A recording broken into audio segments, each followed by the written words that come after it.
El Bosco, ¿por qué nos resulta tan misterioso? Aun habiendo pasado más de 500 años de su muerte, las incógnitas sobre la vida y la obra del Bosco siguen siendo muchas. A lo largo de la historia, las interpretaciones que se han querido dar a su obra para explicar las singulares rarezas de su pintura han sido enormes y variadas.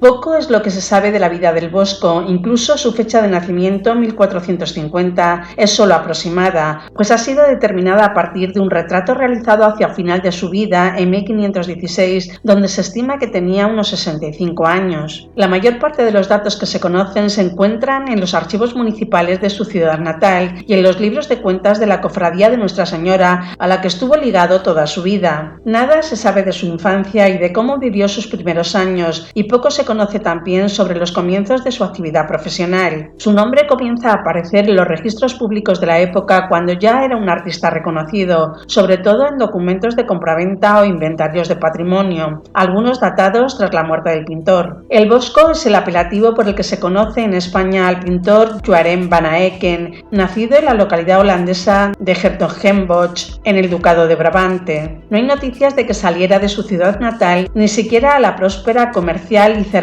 a Amberes. Su familia estaba dedicada tradicionalmente al oficio de pintor. Su abuelo, su padre, su tío, sus hermanos lo hicieron, así como posteriormente su hijo. Otro dato que se conoce es que hacia 1480 se casó con Aleid van Merwene, joven procedente de una buena familia que proporcionaba una buena dote al matrimonio, y que por esas mismas fechas Hieronymus obtuvo el título de maestro, imprescindible para trabajar de forma independiente. En el siglo XIV su localidad natal tenía una población de unas 14.000 personas y se había convertido en la segunda localidad más grande del norte de Holanda tras Utrecht, pasando en 1496 a los 17.280 habitantes. Era pues una población lo suficientemente grande como para poder sostener económicamente a los artesanos y a sus incipientes artistas, sobre todo por el establecimiento en la zona de monasterios, abadías e iglesias de distintas órdenes católicas. Los encargos que recibía por tanto el Bosco debían ser numerosos, ya que queda constancia de que vivía en la mejor zona de la ciudad. Su clientela estaba formada por burgueses, clérigos, nobles y la Hermandad de Nuestra Señora.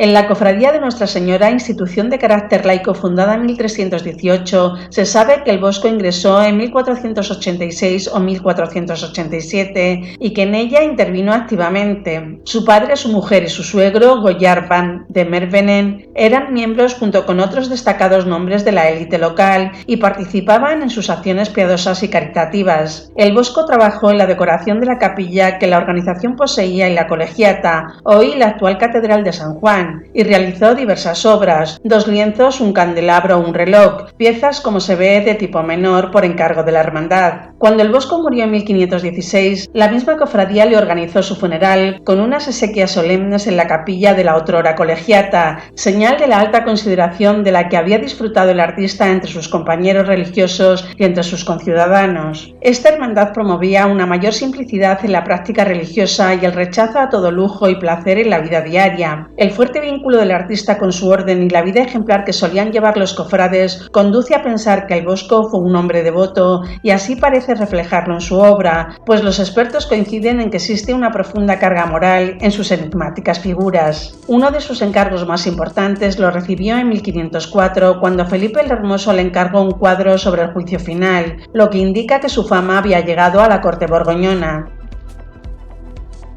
Los pocos datos que se conocen sobre su vida han favorecido las leyendas que intentan explicar el supuesto y enigmático significado de sus cuadros, existiendo multitud de teorías de los historiadores, sociólogos, teólogos, psicólogos, etc. Ya desde mediados del siglo XVI existen numerosas interpretaciones, algunas más rocambolescas que otras. Los surrealistas, por ejemplo, lo convirtieron en uno de sus tótems. Giorgio Vasari listó al Bosco en su famosa obra Vidas de los más excelentes arquitectos, escultores y pintores de 1500, 1550 junto a Pieter Bruegel como imitador de las fantasías, invenciones extrañas, sueños e imaginaciones de ese tipo del pintor Frank Mostaer. Hay historiadores que dicen que el Bosco pudo formarse con un ilustrador de libros y miniaturista, dato que podría explicar la pequeña escala de figuras que emplea y su recurrencia a la iconoclastía profana. Según estos, los espacios marginales de los manuscritos ofrecían un espacio de libertad frente a las reglas de la iconografía y del decorarum, y son lugares periféricos alejados de los espacios centrales, en los que aparecen tanto criaturas fantásticas como fragmentos de realidad sorprendentemente bien observados. Para estos, la gran transgresión artística del Bosco parece radicar en haber trasladado de los márgenes a la pintura de Caballete esas criaturas entre lo humano y lo bestial, entre el realismo y la caricatura, para censurar lo indecoroso y al mismo tiempo celebrarlo, sancionar lo impúdico y a la vez reírse de las normas.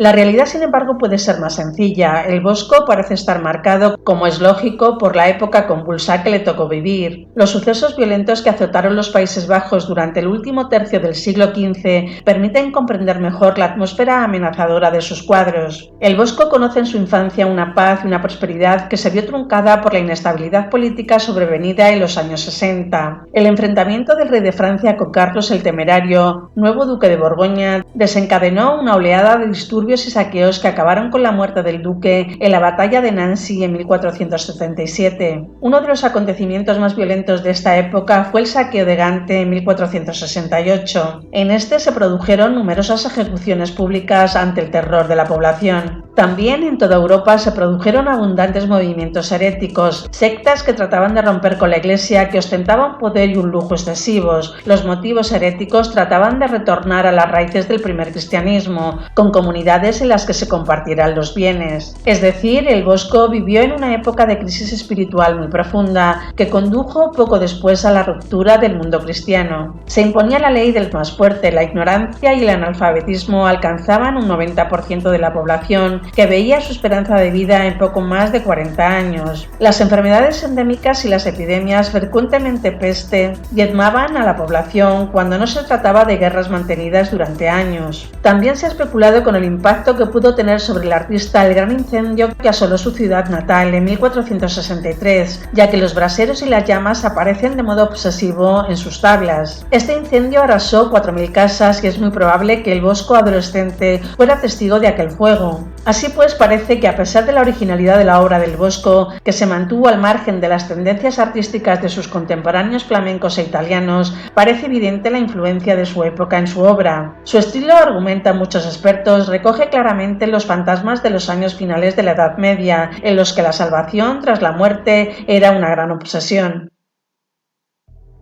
El Bosco establece enseguida la temática favorita de su obra, la debilidad humana, tan proclive al engaño y a ceder a las tentaciones. Una de sus fuentes de inspiración favoritas fue la cultura popular. Los refranes, los dichos, las costumbres, las leyendas y las supersticiones del pueblo le dieron múltiples temas para tratar en sus cuadros. Da a los objetos de uso cotidiano un sentido diferente y convierte la escena en un momento delirante, lleno de simbolismos. Todos sus cuadros están impregnados de un sentido del humor burlesco y a veces cruel, dicen los estudiosos de su obra.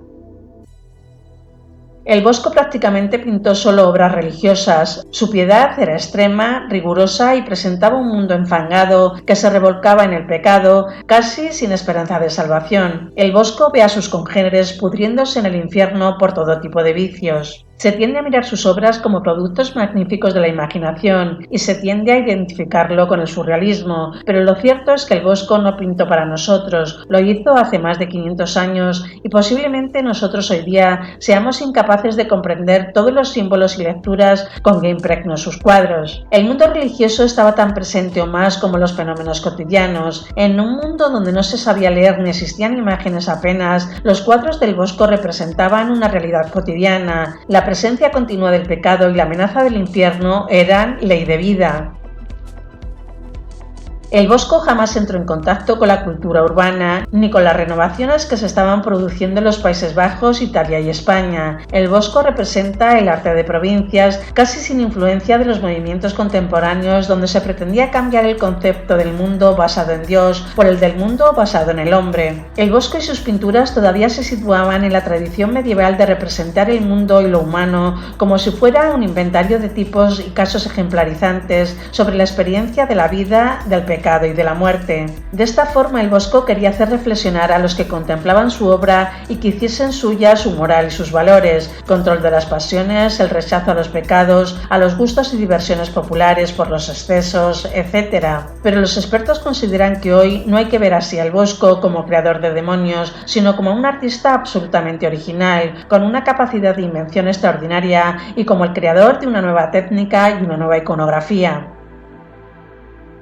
De las 25 obras originales que existen del Bosco, España tiene 8 y 6 de ellas están en el Prado, como la Adoración de los Magos, el Jardín de las Delicias o el Carro de heno. Tan gran presencia del Bosco en España se debe a la admiración que Felipe II sentía por él y también porque Juana I, su abuela, casada con Felipe el Hermoso de Habsburgo, conoció al Bosco en su ciudad natal y probablemente fue la mediadora del envío de estas obras a España. Del Bosco dicen, todavía hoy queda mucho por descubrir, empezando por la cronología de sus obras, ya que el Bosco no fechó ninguna, y terminando por algunas atribuciones polémicas de sus cuadros.